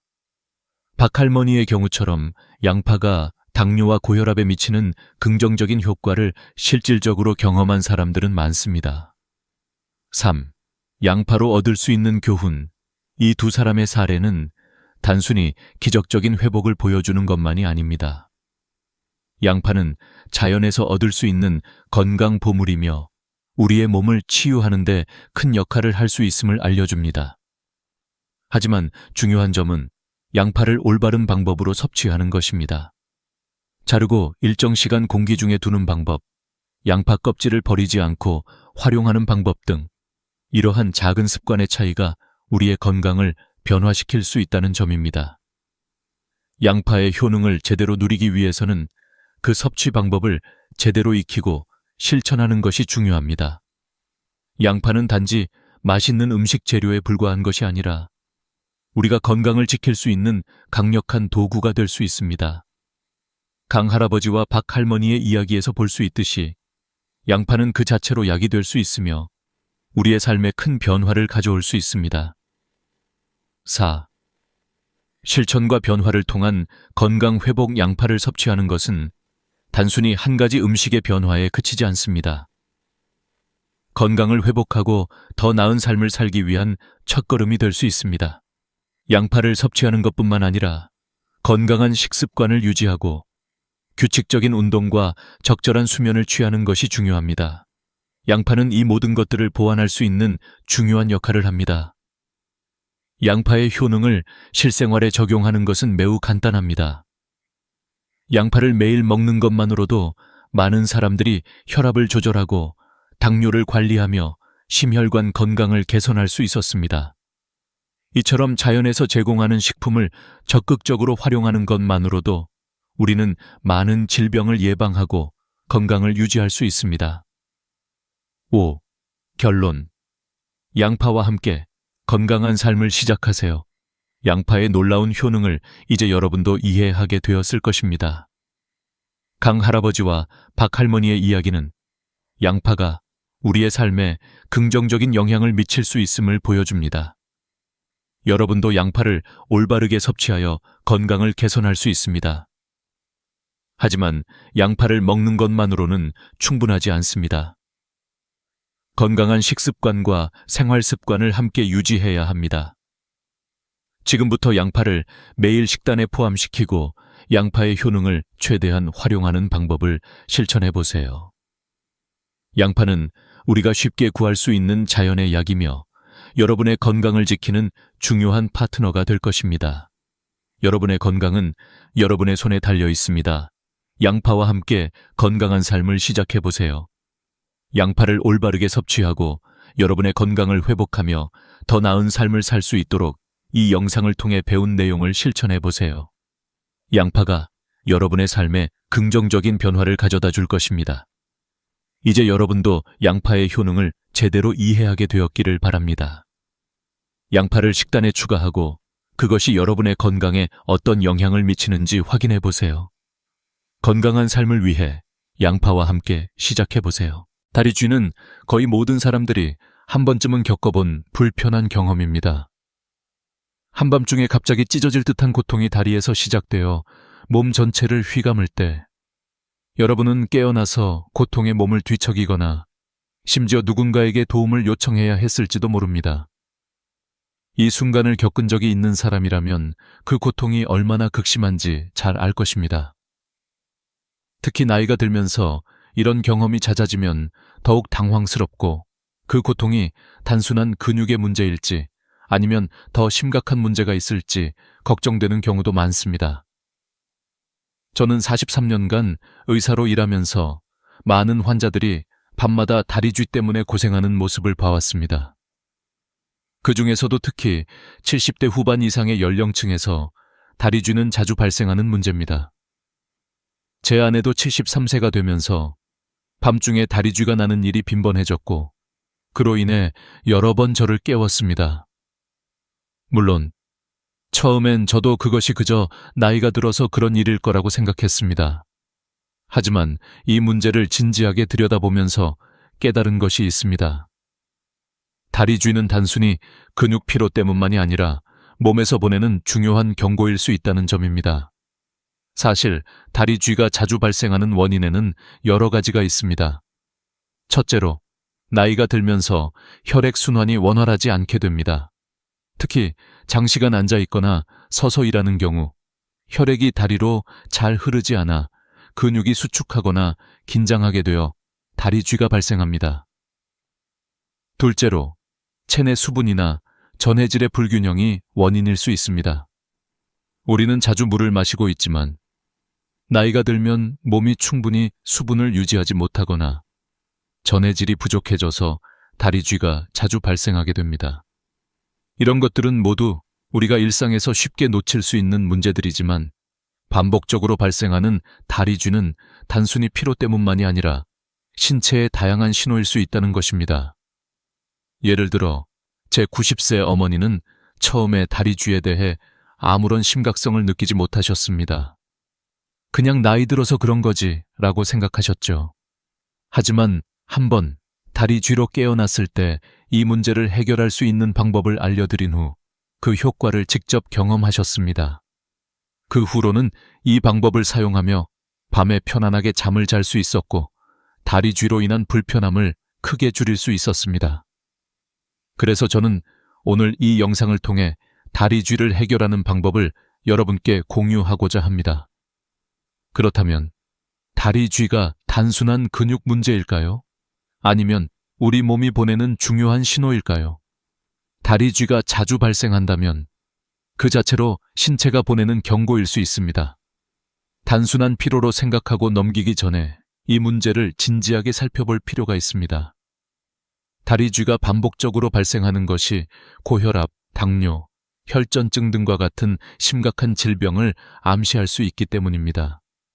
예를 들어 다리쥐가 자주 발생하면서 그와 동시에 다리가 붓고 통증이 지속되거나 감각이 둔해지는 경우 이는 더 큰 문제를 암시할 수 있습니다. 저는 한번 40대 초반의 환자가 다리쥐로 내원했던 사례를 기억합니다. 그는 처음에는 다리쥐를 나이 들어서 그런 문제라고 생각하고 지나쳤습니다. 하지만 어느 날 다리쥐가 심하게 나서 밤새도록 통증에 시달렸고 그 후에는 다리가 붓기까지 했습니다.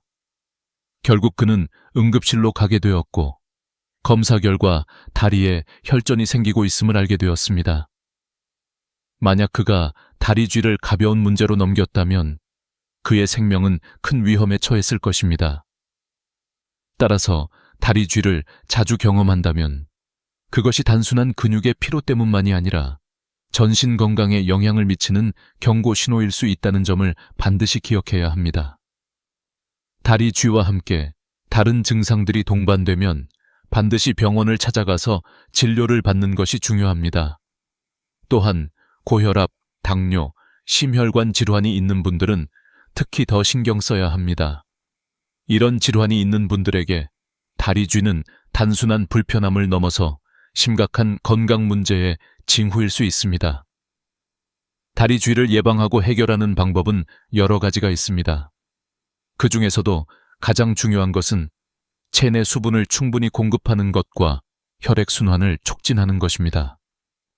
나이가 들수록 혈액순환이 원활하지 않기 때문에 간단한 스트레칭과 꾸준한 운동으로 혈액순환을 개선하는 것이 필요합니다. 또한 칼슘과 마그네슘과 같은 중요한 미네랄이 부족하면 근육이 경직되어 다리쥐가 발생하기 쉬우므로 이를 보충할 수 있는 식습관을 유지하는 것이 중요합니다. 오늘 이 영상을 통해 여러분이 다리쥐를 예방하고 해결할 수 있는 중요한 정보를 얻기를 바랍니다. 다리쥐가 더 이상 단순한 불편함이 아닌 우리의 건강을 지키기 위한 중요한 신호로 받아들여지기를 바랍니다. 나이와 관계없이 모든 사람들이 건강을 유지할 수 있는 방법들이 있다는 것을 기억하고 그 방법을 실천해 보세요. 다리쥐는 누구에게나 갑작스럽게 찾아오지만 우리가 그 고통을 다스릴 수 있는 방법은 의외로 간단합니다. 하지만 그 방법들을 제대로 알고 실천하는 것만으로도 다리쥐로부터의 고통을 예방할 수 있습니다. 다리쥐를 해결하는 방법은 다양하지만 그 중에서 가장 효과적인 방법들은 우리가 일상에서 쉽게 적용할 수 있는 것들입니다. 지금부터 다리쥐를 해결할 수 있는 몇 가지 효과적인 방법들을 소개하겠습니다. 1. 다리쥐가 나면 즉시 할 수 있는 응급처치. 가장 간단하고 즉각적으로 효과를 볼 수 있는 방법은 다리가 쥐난 부위를 늘려주는 것입니다. 다리쥐가 나면 대부분의 사람들은 당황하고 몸을 움직이지 못하는 경우가 많습니다. 하지만 다리쥐가 발생했을 때 바로 그 부위를 스트레칭해주면 통증이 빠르게 완화됩니다. 예를 들어 종아리 윗부분에 쥐가 나면 다리를 쭉 펴고 발끝을 몸쪽으로 당겨주세요. 이렇게 하면 종아리 근육이 스트레칭되어 쥐가 풀리게 됩니다. 종아리 아랫부분에 쥐가 난 경우 발목을 손으로 지그시 눌러주는 것이 효과적입니다. 이러한 방법은 많은 사람들이 이미 알고 있는 기본적인 응급처치법이지만 제대로 활용하면 통증을 빠르게 해소할 수 있습니다. 2. 승산열 지압법. 승산열은 종아리 뒤쪽 까치발을 들었을 때 움푹 들어가는 부위입니다. 이 부위를 엄지손가락이나 지압봉으로 강하게 눌러주면 다리 쥐가 풀리는데 효과적입니다. 이 방법은 여러 번 반복해도 무방하며 다리 쥐가 나는 순간에 즉시 적용할 수 있습니다. 한 번에 5초 정도 강하게 눌러주고 3회 정도 반복하면 쥐가 풀리는 경우가 많습니다. 3. 얼굴 비법을 활용한 방법. 이제 제가 여러분께 소개할 방법은 얼굴을 자극하는 것입니다. 아마 이 방법은 처음 들으면 믿기 어려울 수도 있습니다. 하지만 사실 얼굴의 특정 부위를 자극하면 다리 쥐가 즉시 풀리는 효과가 있습니다. 이는 한 의학 전문가가 발견한 방법으로 여러 사람들에게 놀라운 결과를 가져다 주었습니다. 이 방법은 간단합니다. 다리 쥐가 났을 때 바로 위집술 중앙 부위를 꼬집어 주세요. 위집술은 위십술 중앙에 있는 부분으로 이 부위를 손가락으로 5초에서 10초 정도 강하게 꼬집어 주세요. 이 방법을 3번 정도 반복하면 대부분의 경우 다리 쥐가 빠르게 풀립니다. 이 방법은 심지어 두 다리에 동시에 쥐가 날 때에도 유효하며 움직이지 못할 정도로 심한 통증이 있을 때에도 시도해 볼 만한 방법입니다. 제 어머니는 처음에는 이 방법이 효과가 있을까 싶어 웃으셨지만 실제로 시도해 보시고는 그 효과에 놀라셨습니다. 그리고 지금은 다리 쥐가 날 때마다 이 방법을 사용하신다고 합니다. 이 방법은 우리가 누워 있거나 다리를 움직이지 못할 때도 적용할 수 있어서 매우 유용합니다. 4. 다리 X자 꼬기. 다리 X자 꼬기는 다리 쥐를 예방하고 해결할 수 있는 매우 효과적인 방법입니다. 이 방법은 바닥에 무릎을 꿇고 앉은 상태에서 발목과 발을 교차시켜 X자 모양을 만듭니다. 이렇게 하면 다리의 혈액순환이 개선되고 근육이 자연스럽게 풀려 다리 쥐가 풀립니다. 이 방법은 30초만 유지해도 다리 쥐가 풀리기 시작합니다. 제 73세 아내도 처음에는 의심했지만 이 방법을 시도한 후 즉시 효과를 보았고, 이제는 이 방법을 우선적으로 사용하고 있습니다. 5. 한의학적 방법. 혈자리 자극. 한의학에서는 다리 쥐를 풀어주는 혈자리를 자극하는 방법이 있습니다. 첫 번째로 소개할 혈자리는 양능천입니다. 양능천은 무릎 바깥쪽 바로 밑에 있는 움푹 들어간 부위입니다. 이곳을 엄지손가락으로 5초간 세게 눌러주면 근육의 경직과 뭉침이 완화되어 다리 쥐가 풀립니다. 두 번째로는 중도혈입니다. 중도혈은 다리 안쪽의 폭숭아뼈와 무릎뼈 중간 지점에 위치합니다. 이곳을 5초간 강하게 눌러주면 혈액순환이 촉진되어 다리 쥐를 풀어줄 수 있습니다. 한의학에서는 경락이 막히면 기혈순환이 원활하지 않아 다리 쥐가 발생한다고 설명합니다. 그래서 특정 혈자리를 자극함으로써 기혈순환이 회복되고 다리 쥐가 풀린다고 합니다. 이 두 가지 방법은 간단하면서도 효과적이기 때문에 다리 쥐가 날 때마다 자주 활용할 수 있습니다. 6급. 다리 쥐 예방을 위한 생활 습관. 다리 쥐를 예방하는 가장 중요한 방법 중 하나는 꾸준한 생활 습관을 만드는 것입니다. 첫째, 잠자기 전에 따뜻한 물에 발을 담그는 것이 매우 효과적입니다. 이는 혈액순환을 촉진시키고 다리 쥐를 예방하는 데 도움을 줍니다. 물의 온도는 너무 뜨겁지 않게 유지하는 것이 좋습니다. 손등에 올려서 따뜻하다고 느껴지는 정도면 적당합니다. 둘째, 잠자리에서 발끝을 살짝 높이는 것입니다. 이는 다리의 혈액이 심장 쪽으로 잘 돌아가게 만들어 다리 쥐를 예방할 수 있습니다. 간단하게 베개를 하나 더 놓고 발을 올리면 됩니다. 셋째, 겨울철에는 다리가 차가워지지 않도록 이불을 따뜻하게 유지하는 것도 중요합니다. 전기장판을 사용하거나 양말을 신고 자는 것도 좋지만 양말이 너무 꽉 조이지 않도록 유의해야 합니다.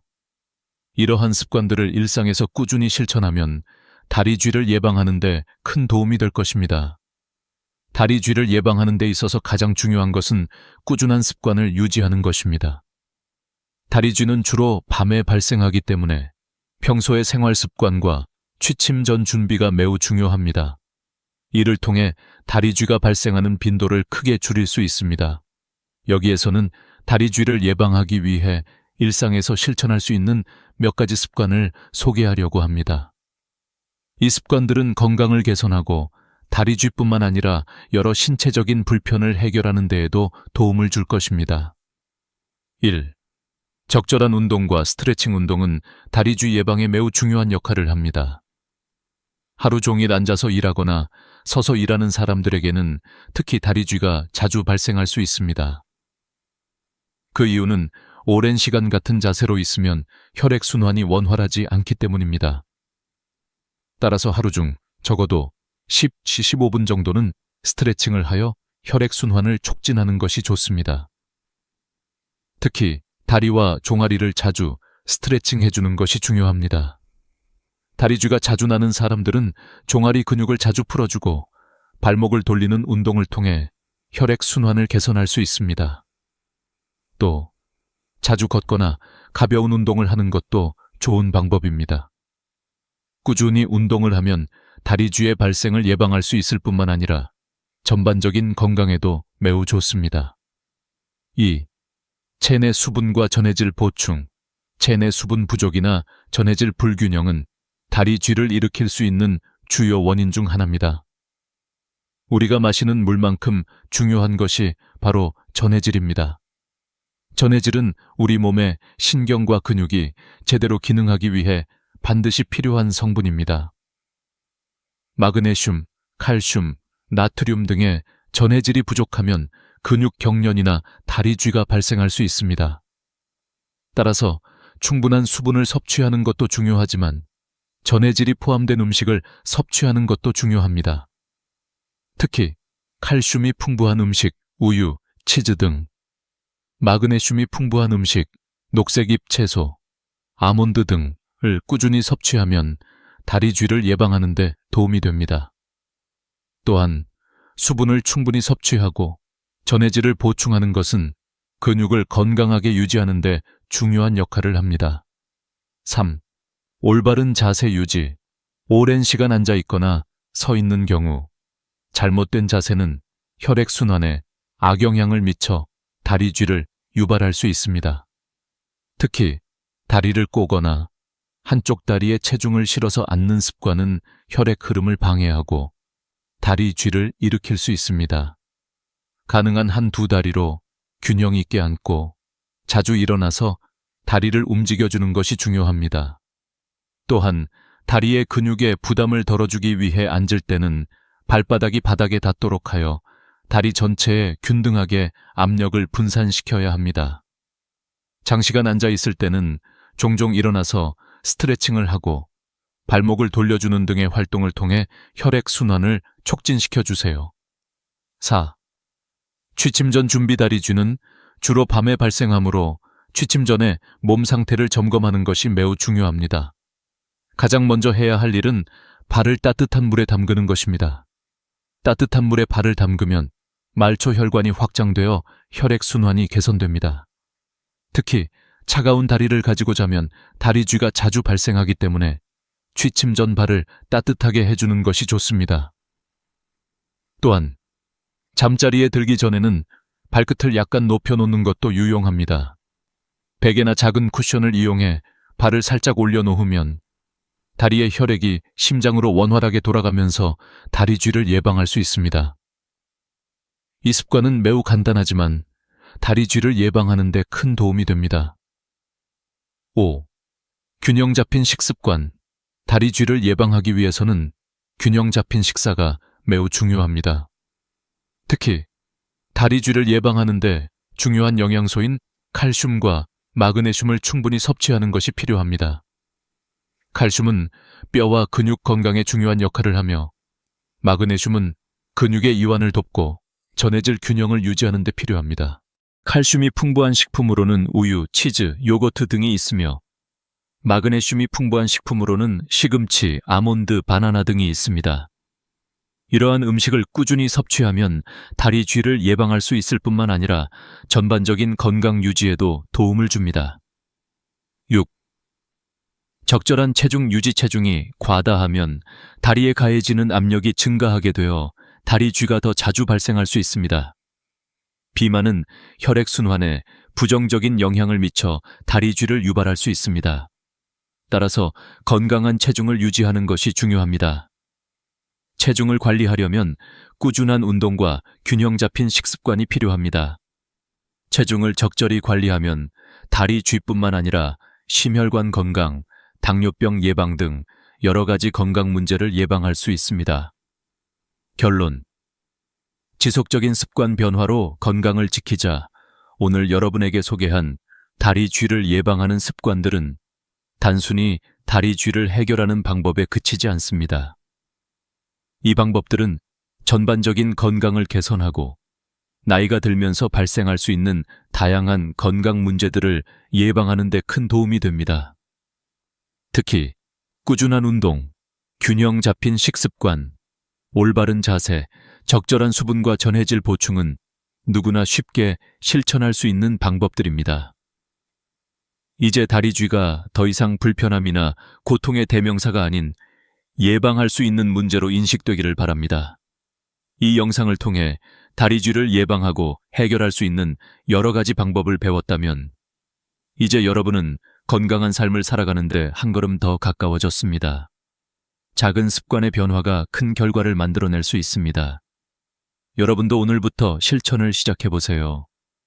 다리쥐를 예방하는 데 중요한 것은 단순히 특정 방법을 시도하는 것이 아니라 이를 일상에서 꾸준히 실천하는 것입니다. 다리쥐가 자주 발생하는 이유는 우리의 생활 습관과 깊은 연관이 있습니다. 비만, 나쁜 식습관, 운동 부족, 스트레스 등 여러 가지 요인이 다리쥐를 일으킬 수 있으며 이를 예방하려면 하루하루의 작은 습관들이 중요한 역할을 합니다. 이제 다리쥐를 예방하기 위한 구체적인 생활 습관을 소개하려고 합니다. 이 습관들은 다리쥐를 예방하고 여러분의 전반적인 건강을 지키는 데 도움을 줄 것입니다. 1. 충분한 수면과 휴식. 다리 쥐가 자주 발생하는 이유 중 하나는 피로 누적입니다. 우리는 하루 종일 일하고 활동하면서 체력이 고갈되고 이로 인해 다리 쥐가 발생할 수 있습니다. 충분한 수면은 몸의 피로를 풀어주고 근육이 회복될 시간을 주기 때문에 매우 중요합니다. 수면 중에는 혈액순환이 좋아지고 근육도 이완됩니다. 따라서 최소 7배율 시간의 질 좋은 수면을 취하는 것이 필요합니다. 만약 당신이 오랜 시간 앉아서 일하는 직업이라면 중간중간 잠깐의 휴식을 취하고 가벼운 스트레칭을 하세요. 이 작은 습관이 다리 쥐를 예방하는 데 큰 도움이 됩니다. 2. 적절한 체중 관리 비만은 다리 쥐의 주요 원인 중 하나입니다. 과도한 체중은 다리에 부담을 주고 혈액순환에 영향을 미칩니다. 체중을 관리하는 것만으로도 다리 쥐의 빈도를 크게 줄일 수 있습니다. 체중을 관리하는 방법은 식사와 운동의 균형을 맞추는 것입니다. 특히 과도한 지방과 당분을 피하고 건강한 식사를 유지하는 것이 중요합니다. 운동을 꾸준히 하는 것도 체중을 관리하는 데 효과적입니다. 걷기, 자전거 타기, 수영 등의 유산소 운동은 다리의 혈액순환을 촉진하고 근육을 강화하는 데 좋습니다. 매일 30분 정도의 운동을 실천하는 것을 목표로 하세요. 3. 올바른 자세 유지. 다리 쥐는 잘못된 자세에서 비롯되기도 합니다. 장시간 앉아 있거나 서 있을 때 다리의 혈액순환이 원활하지 않으면 다리 쥐가 발생할 수 있습니다. 올바른 자세를 유지하는 것이 중요하며 자주 일어나서 스트레칭을 해주는 것이 좋습니다. 앉을 때는 발바닥이 바닥에 닿도록 하여 다리 전체에 균등한 압력이 가해지도록 하세요. 또한 장시간 앉아 있을 경우 1시간마다 한 번씩 일어나서 다리를 풀어주는 것이 중요합니다. 간단한 스트레칭이나 다리 돌리기 운동을 통해 혈액순환을 개선할 수 있습니다. 4. 균형 잡힌 식사. 다리 쥐 예방을 위한 중요한 습관 중 하나는 바로 균형 잡힌 식사입니다. 칼슘, 마그네슘, 칼륨은 근육의 수축과 이완에 중요한 역할을 하므로 이들 미네랄이 풍부한 음식을 섭취하는 것이 좋습니다. 칼슘은 우유, 치즈, 요거트와 같은 유제품에 많이 들어있고 마그네슘은 시금치, 아몬드, 바나나 등에 풍부합니다. 칼륨은 감자, 고구마, 토마토 등에 많이 들어있습니다. 따라서 매일 다양한 채소와 과일을 포함한 식사를 하여 체내 전해질 균형을 맞추는 것이 중요합니다. 또한 지나치게 짠 음식을 피하고 물을 충분히 섭취하는 것도 다리 쥐 예방에 큰 도움이 됩니다. 5. 충분한 수분 섭취. 수분 부족은 다리 쥐를 유발할 수 있습니다. 특히 여름철이나 운동 후에는 땀으로 수분이 빠져나가므로 이를 보충해주는 것이 중요합니다. 수분이 부족하면 혈액 순환이 원활하지 않게 되고 그로 인해 근육이 경직되어 다리 쥐가 발생할 수 있습니다. 하루에 최소 2리터 이상의 물을 마시는 것을 권장합니다. 또한 운동을 한 후에는 전해질이 포함된 스포츠 음료를 마셔 전해질을 보충해주는 것도 좋습니다. 6.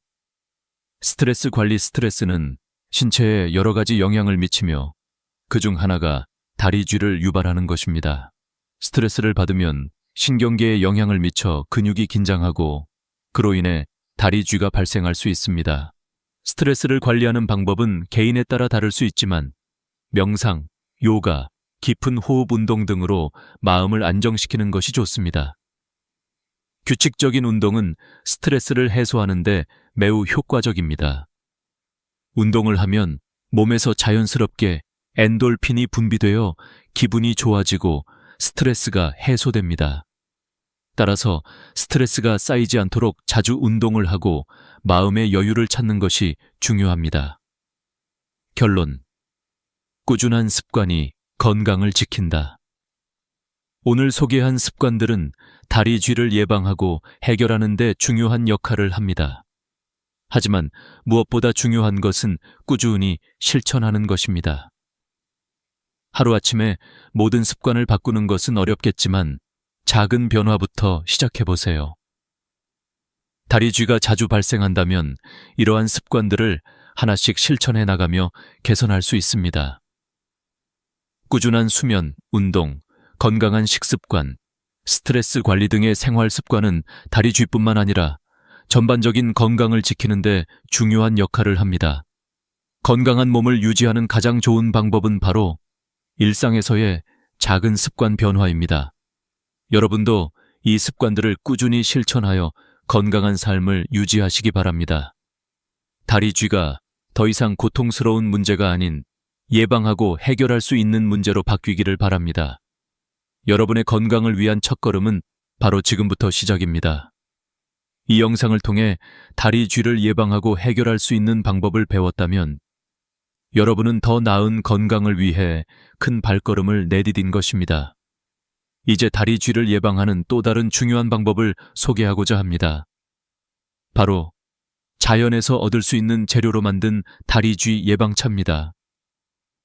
우리는 다리쥐가 나지 않도록 생활 습관을 개선하는 것뿐만 아니라 자연에서 얻을 수 있는 식물성 재료로도 예방할 수 있습니다. 제 90세 어머니와 73세 아내에게도 직접 사용해본 다리쥐 예방 특별차는 매우 효과적이었으며 이제 그들은 이 차를 매일 저녁에 즐겨 마십니다. 이 차는 체내에서 부족할 수 있는 마그네슘, 칼슘, 칼륨을 보충하고 혈액순환을 촉진시켜 다리쥐를 예방하는 데 도움을 줍니다. 1.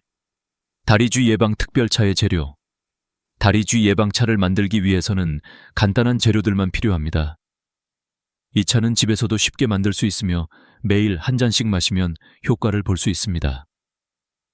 사용해야 할 재료는 다음과 같습니다.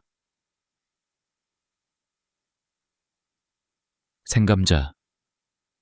감자에는 칼륨이 풍부하게 들어있어 다리쥐를 예방하는 데 큰 도움이 됩니다. 칼륨은 근육의 기능을 도와주고 근육 경련을 완화시키는 데 중요한 역할을 합니다. 우엉. 우엉개는 마그네슘이 풍부하여 근육의 이완을 돕고 다리쥐를 예방하는 데 매우 유용합니다. 대추. 대추에는 칼슘이 들어있어 뼈 건강에 좋으며 근육의 경직을 예방하는 데 도움을 줍니다. 물. 재료들을 끓일 때 사용할 물은 1리터 정도 필요합니다. 이렇게 간단한 재료들을 사용해 다리쥐 예방차를 만들 수 있습니다. 2. 다리쥐 예방차 만들기. 이 차는 만들기 매우 간단합니다. 첫 번째로 생감자는 껍질을 벗기고 얇게 썰어주세요. 우엉은 깨끗하게 씻어서 어슷하게 썰고 대추는 씨를 제거한 후 반으로 잘라줍니다. 그런 다음 이 모든 재료를 냄비에 넣고 1리터의 물을 부어줍니다. 이렇게 준비된 재료는 약한 불에서 30분 정도 끓입니다. 끓이는 동안 재료들의 영양소가 물에 우러나게 됩니다. 차가 완성되면 불을 끄고 식혀서 차로 마시면 됩니다. 이 차는 저녁에 한 잔씩 마시면 다리쥐 예방에 큰 도움이 됩니다.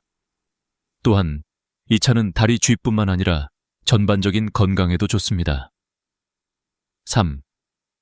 다리쥐 예방차의 효능. 이 차의 주요 효능은 근육 이완과 혈액 순환 개선입니다. 감자와 우엉, 대추는 모두 우리 몸에 중요한 영양소를 제공합니다. 특히 마그네슘과 칼슘은 근육의 수축과 이완에 중요한 역할을 하며 칼륨은 근육의 기능을 원활하게 돕습니다. 이들 성분이 부족하면 근육 경련이 일어나기 쉬운데 이 차를 마시면 부족한 영양소를 보충할 수 있습니다. 또한 이 차는 혈액순환을 촉진시켜 주므로 다리의 혈액순환이 원활해지고 그로 인해 다리쥐의 발생 빈도를 줄일 수 있습니다. 이 차를 꾸준히 마시면 다리쥐를 예방할 수 있을 뿐만 아니라 전반적인 혈액순환에도 큰 도움이 됩니다. 4. 다리쥐 예방을 위한 추가 습관들. 이제 차 이외에도 다리쥐를 예방할 수 있는 추가적인 습관들을 소개하고자 합니다. 다리쥐를 예방하는 데 가장 중요한 것은 규칙적인 운동과 건강한 생활 습관입니다. 다리쥐는 우리가 자주 앉아 있거나 오랫동안 같은 자세로 있으면 혈액순환이 잘 되지 않아 발생할 수 있기 때문에 자주 움직이는 것이 중요합니다. 하루 30분 이상 걷기. 규칙적으로 걷는 것은 다리의 혈액 순환을 돕고 근육을 강화시키는데 효과적입니다. 스트레칭. 하루에 몇 번이라도 간단한 스트레칭을 통해 다리와 종아리 근육을 풀어주면 다리 쥐를 예방하는데 큰 도움이 됩니다. 다리 올리기. 잠자기 전에 다리를 올려놓는 것도 중요한 예방 방법입니다. 발을 높여 놓으면 혈액이 심장 쪽으로 원활하게 돌아가고 다리 쥐를 예방할 수 있습니다. 균형 잡힌 식사. 칼슘, 마그네슘, 칼륨이 풍부한 음식을 꾸준히 섭취하는 것이 중요합니다. 또한 충분한 수분을 섭취하여 체내 수분 균형을 맞추는 것도 다리 쥐를 예방하는 데 도움이 됩니다. 이러한 습관들을 생활 속에서 꾸준히 실천하면 다리 쥐를 예방할 뿐만 아니라 전반적인 건강도 개선할 수 있습니다. 다리 쥐 예방을 위한 마음가짐. 마지막으로 다리 쥐를 예방하기 위한 중요한 점은 마음가짐입니다. 다리 쥐가 자주 발생한다고 해서 좌절하지 말고 이를 예방할 수 있는 방법들을 실천하는 것이 중요합니다.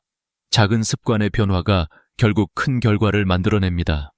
여러분은 다리 쥐를 예방할 수 있는 방법을 이미 알고 있으며 이제 그것들을 생활 속에서 실천에 옮기면 됩니다. 결론, 오늘 이 영상을 통해 다리 쥐를 예방하고 해결할 수 있는 여러 가지 방법을 배웠습니다. 다리 쥐는 이제 더 이상 단순한 불편함이 아니라 예방할 수 있는 문제로 인식되어야 합니다. 다리 쥐를 예방하는 데 필요한 작은 습관들이 여러분의 건강을 지킬 수 있는 큰 힘이 됩니다. 꾸준한 스트레칭, 적절한 운동, 균형 잡힌 식사, 그리고 다리 쥐 예방차와 같은 자연 재료를 활용한 방법들로 다리 쥐를 예방하고 건강을 지키세요. 여러분의 건강한 삶을 응원합니다. 이 영상이 도움이 되셨다면 좋아요와 구독 버튼을 눌러주세요. 앞으로도 더 유익한 건강 정보를 지속적으로 제공할 수 있도록 하겠습니다.